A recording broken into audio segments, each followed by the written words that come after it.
లాస్ట్‌కి ఇంకా మనము నెయ్యిలో వేయించుకున్నటువంటి డ్రై ఫ్రూట్స్ అయితే వేసేసుకోవాలన్నమాట. మంచిగా పైన చల్లుకొని కొంచెం సేపు ఉంచుకొని ఇంకా మనం దించేసుకోవచ్చండి. ఎంతో టేస్టీగా ఉండే క్యారెట్ హల్వా అయితే రెడీ అయిపోతుంది.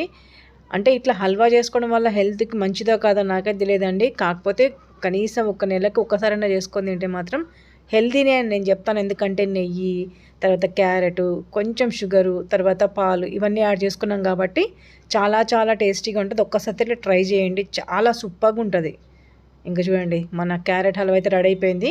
ఇంకా దించేసి కొంచెం సేపు ఫ్రిడ్జ్‌లో అయినా పెట్టుకొని తినొచ్చు. లేదంటే నార్మల్‌గా అలాగ కూడా తినేయొచ్చనమాట. చాలా చాలా టేస్టీగా ఉంటదండి. స్మెల్ అయితే గుబాళిస్తుందనమాట నాకైతే. ఒక్కసారి అయితే ట్రై చేయండి ఫ్రెండ్స్. చేసుకొని తిని ఎట్లొచ్చిందో ఖచ్చితంగా నాకు కామెంట్ బాక్స్‌లో కామెంట్ చేయండి. నిజంగా చెప్తున్నా సూపర్ టేస్టీగా అయితే ఉంటదండి క్యారెట్ హల్వా.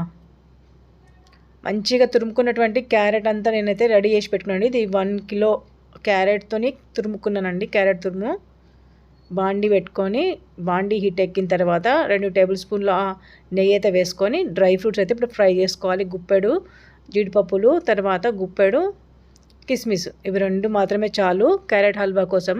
ఇవి 2 కూడా మంచిగా అయితే ఫ్రై చేసుకోవాలి. హాయ్ హలో నమస్తే, welcome back to my channel smiley Banu vlogs. Friends అందరూ ఎలా ఉన్నారండి? బాగున్నారా? నేనైతే సూపర్ అండి. మీరు కూడా బాగుండాలని మనస్ఫూర్తిగా కోరుకుంటున్నా. ఫ్రెండ్స్ ఈరోజు అయితే ఎందుకో క్యారెట్ హల్వా తినాలనిపించింది అనమాట. అందుకోసం అని చెప్పేసి ఈరోజు కిలో క్యారెట్ తీసుకున్నాను. నా ఆశకి అంతే ఉండదండి. మొత్తానికైతే తినేది తక్కువ, కళ్ళకి మాత్రం నిండగా కనిపిస్తూ ఉండాలి. మొత్తానికైతే నేను కిలో క్యారెట్ తీసుకుని అయితే మొత్తం అయితే తురుముతున్నానండి. చాలా రోజులైందనమాట కిలో క్యారెట్ తురుమాలంటే నాటే జోక్ కదా.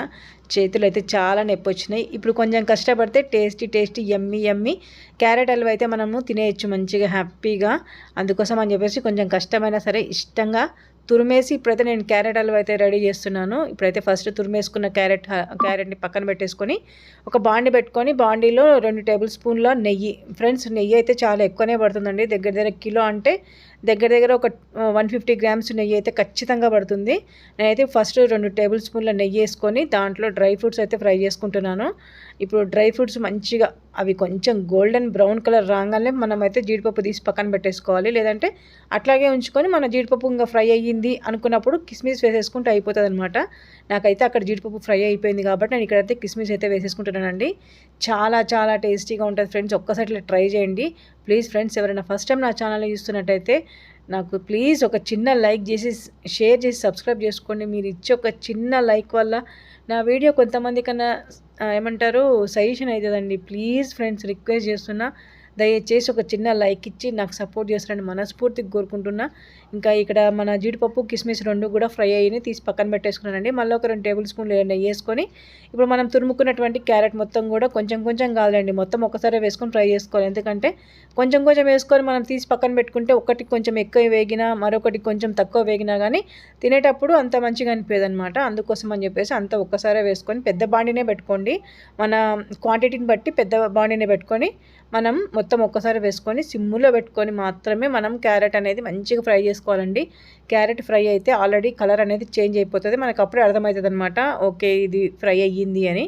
అప్పటి వరకు మనం చిన్నగా సిమ్లో పెట్టుకొని మెల్లగా అయితే ఉడికించుకుంటూ ఉండాలండి. చూడండి ఇక్కడ ఆల్రెడీ మనకు కింద నుంచి నేను తీస్తుంటే కలర్ చేంజ్ అయిపోయింది కదా. మామిడి పండు కలర్లో అయితే మనకు కనిపిస్తుంది కదా. ఈ టైంలో మనకు ఏంటంటే మంచిగా కుక్ అవుతున్నట్టు, మన నెయ్యిలో మంచిగా ఫ్రై అవుతున్నట్టు అనమాట క్యారెట్ తురుము అనేది. ఇంకా మనం ఏంటంటే ఇంకొంచెం సేపు ఉంచుకొని మనమైతే దించేసుకుందామండి. నాకైతే ఆల్మోస్ట్ దీంట్లో సగం కుక్ అయిపోతుంది. మళ్ళీ మనము పాలు వేసి కుక్ చేసుకున్నప్పుడు ఇంకా 100% ఉడికిపోతుంది. చాలా చాలా టేస్టీగా ఉంటుంది. కొంతమంది క్యారెట్ హల్వా వేసేటప్పుడు ఎట్లా ఉంటుంది అంటే కసా కసా అని అంటూ ఉంటుంది తినేటప్పుడు. అలా అనకూడదు. అంటే మనం పాలు పోసుకోవాలన్నమాట. మంచిగా ఫుల్ క్రీమ్ మిల్క్ తీసుకున్నానండి. నేనైతే ఫుల్ క్రీమ్ మిల్క్ తీసుకొని మంచిగా పాలతోని మొత్తం పాలు అనేవి అన్నీ ఇంకిపోవాలన్నమాట. క్యారెట్ తురుముతో ఉడకాలంటే పాలు అనేది కూడా మొత్తం ఇంకిపోతే మనకు పర్ఫెక్ట్గా క్యారెట్ అనే హల్వా అనేది చాలా టేస్టీగా వస్తుంది. ఇక్కడ ఏంటంటే మన పాలు పోసుకున్నాం కదా, అవన్నీ కూడా నేను కాచి చల్లార్చుకున్నటువంటి ఫుల్ క్రీమ్ మిల్క్ అనమాట. ఇప్పుడు ఆ పాలు మొత్తం అది అబ్జర్వ్ చేసేసుకుంటుంది. ఇంకా క్యారెట్ మంచిగా ఉడుకుతుంది చూడండి. అలా ఉడికినప్పుడు మనము కొంచెం చక్కెర అనేది మనం ఎంత స్వీట్ తింటామో అంత స్వీట్కి తగ్గట్టు షుగర్ కానీ బెల్లం కానీ ఏదైనా సరే ఇదే స్టేజ్లో వేసుకోవాలండి. దీంట్లో నేను ఇలాచీ వేయట్లేదు. మీకు కావాలంటే ఇలాచీ పౌడర్ కూడా చేసుకొని వేసుకోవచ్చు. కొంచెమే వేసుకోండి, ఒక 1/2 టేబుల్ స్పూన్ మాత్రమే ఇలాచీ పౌడర్ వేసుకోండి. నేనైతే వేయట్లేదు. స్వీట్ కదక్క మరి ఇలాచీ పౌడర్ నువ్వు ఎందుకు వేయట్లేదు అని మీకు ఒక డౌట్ రావచ్చు. నాకేంటంటే ఇలాచీ పౌడర్ వేసి తినబుద్ధి కాదండి, హల్వా కాబట్టి ఇంకా ఇలాచీ పౌడర్ అయితే నేను అవాయిడ్ చేసిన. మీకు కావాలంటే వేసుకోవచ్చు. ఇక్కడ మొత్తం పాలు కూడా మొత్తము ఇంకిపోతూ ఉన్నాయి. ఇప్పుడు మనం ఈ స్టేజ్లో ఉన్నప్పుడు మనకు ఎంత టేస్టీ అంటే ఎంత స్వీట్ తింటామో అంత స్వీట్ తగ్గట్టు షుగర్ కానీ బెల్లం కానీ యాడ్ చేసుకోవాలండి. నేను ఇక్కడైతే ఒక చిన్న కప్పు నిండా అయితే షుగర్ అయితే తీసుకున్నాను. ఎందుకంటే బెల్లంతో చేస్తే నేను ఒక్కదానే తింటాను, మా వాళ్ళు ఇద్దరు తినరు, మా ఆయన కానీ మా బాబు కానీ తినరు. అదే షుగర్తో చేశాను అనుకోండి వాళ్ళిద్దరు కూడా మంచిగా ఎంజాయ్ చేస్తారనమాట. ఇంకా మొత్తానికి మనం షుగర్ అనేది మొత్తం కరిగిపోవాలి. కరిగిపోయిన తర్వాత ఇంకా దగ్గర పడుతూ ఉంటుంది మన క్యారెట్ హల్వా అనేది.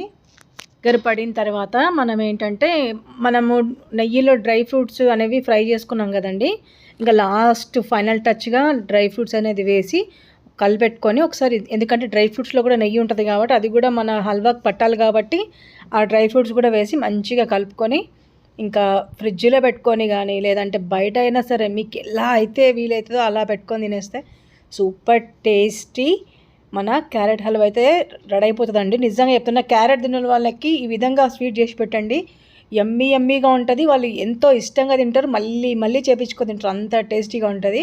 ఇంకా చూడండి మన క్యారెట్ హల్వా అయిపోయింది. ఇప్పుడు లాస్ట్లో నేనైతే మనం ఫ్రై చేసుకున్నటువంటి నేతిలో ఫ్రై చేసుకున్నటువంటి డ్రై ఫ్రూట్స్ అయితే వేసేస్తున్నా, కాజు అండ్ కిస్మిస్ రెండు కూడా వేసేసాను.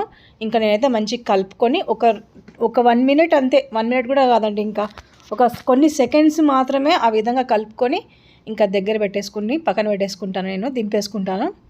ఇంకా మనకు క్యారెట్ హల్వా అనేది దగ్గరికి అయిన తర్వాత మనం ఇంకా ప్లేట్లలో సర్వ్ చేసుకుంటే అయిపోతుంది అనమాట. ఒక్కసారి ఇట్లా ట్రై చేయండి ఫ్రెండ్స్, చాలా చాలా టేస్టీగా ఉంటుంది. చాలామంది క్యారెట్ హల్వా చాలా రకాలుగా చేస్తారు, కానీ ఇట్లా చేయండి, చాలా సింపుల్గా చాలా ఈజీ ప్రాసెస్ అనమాట. కాకపోతే మనము క్యారెట్ తురుముకునేది మాత్రమే కొంచెం హెవీగా ఉంటుంది అంతే. తక్కిన ప్రాసెస్ మొత్తం కూడా చాలా చాలా సింపుల్ ప్రాసెస్ అనమాట. ఖచ్చితంగా మీరు ఒకసారి ట్రై చేయండి. ఎవరైనా ఫస్ట్ టైం నా ఛానల్ని చూస్తున్నట్టయితే ప్లీజ్ లైక్ చేసి షేర్ చేసి సబ్స్క్రైబ్ చేసుకోండి. ప్లీజ్ ఒక చిన్న లైక్ చేసి వెళ్ళండి, ఎందుకంటే మీరు ఇచ్చే లైక్ వల్ల నా వీడియో అనేది చాలామందికి సజెషన్లోకి వెళ్తుంది. దయచేసి నాకు సపోర్ట్ చేస్తారని మనస్ఫూర్తిగా కోరుకుంటూ మరొక మంచి వ్లాగ్తో నేను మీ ముందు ఉంటాను. అంతవరకు thank you so much for watching. ఇక్కడ చూడండి మొత్తానికైతే మన క్యారెట్ హల్వా అయితే రెడీ అయిపోయింది. ఇంకా మేమైతే ప్లేట్లో పెట్టుకొని సర్వ్ చేసుకొని తినేస్తాం. ఓకేనా ఫ్రెండ్స్, బాయ్ బాయ్.